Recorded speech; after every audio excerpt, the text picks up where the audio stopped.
Hi guys, Mr. New Mobile here.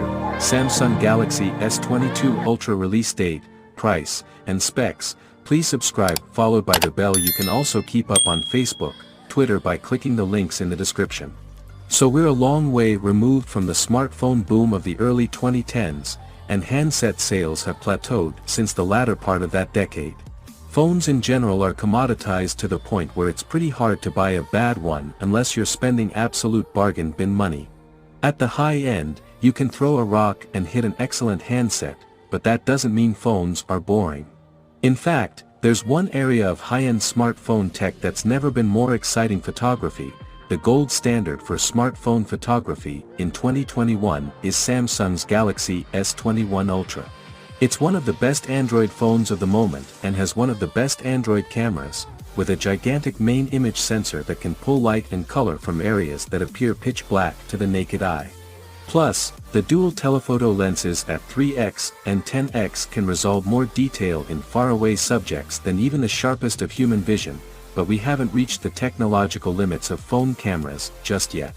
This year, we're due to see the first 1-inch phone camera sensors, a sensor size previously limited to relatively expensive point-and-shoot cameras, surpassing even Samsung's impressive 108MP monster sensor. Besides bragging rights, and the added convenience of taking great low-light shots without resorting to night mode, there are some benefits of ever larger image sensors in phones.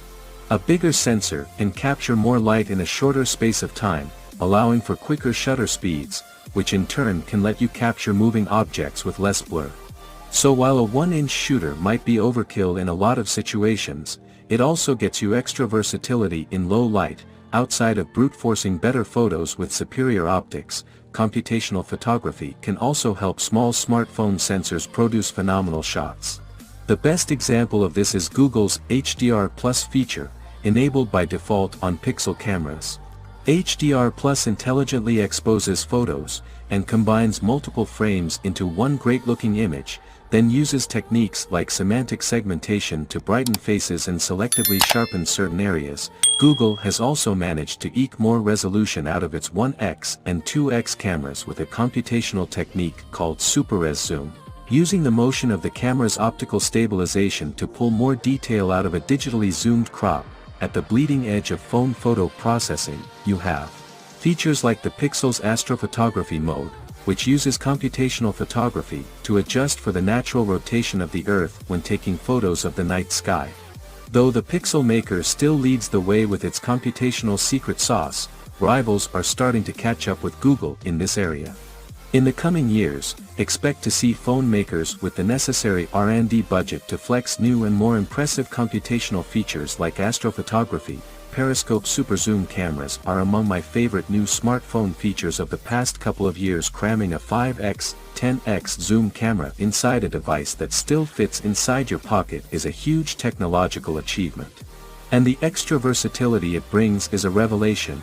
But current super zoom cameras, in fact, all smartphone cameras generally suffer from one basic weakness: they have a fixed focal length, and rely on digital crops when shooting at anything in between the native zoom level of each camera. This can become a problem when there's a big gap between your various zoom levels. For example, photos at 4-4.9x on the Huawei P30 Pro will result in blurry digital zoom pics from the main 1x camera. Bump up to 5x and things become a lot clearer as the phone switches to its dedicated super zoom. We also heard that Samsung AMD has announced that Samsung will share more details of its Exynos chip with an AMD GPU later this year.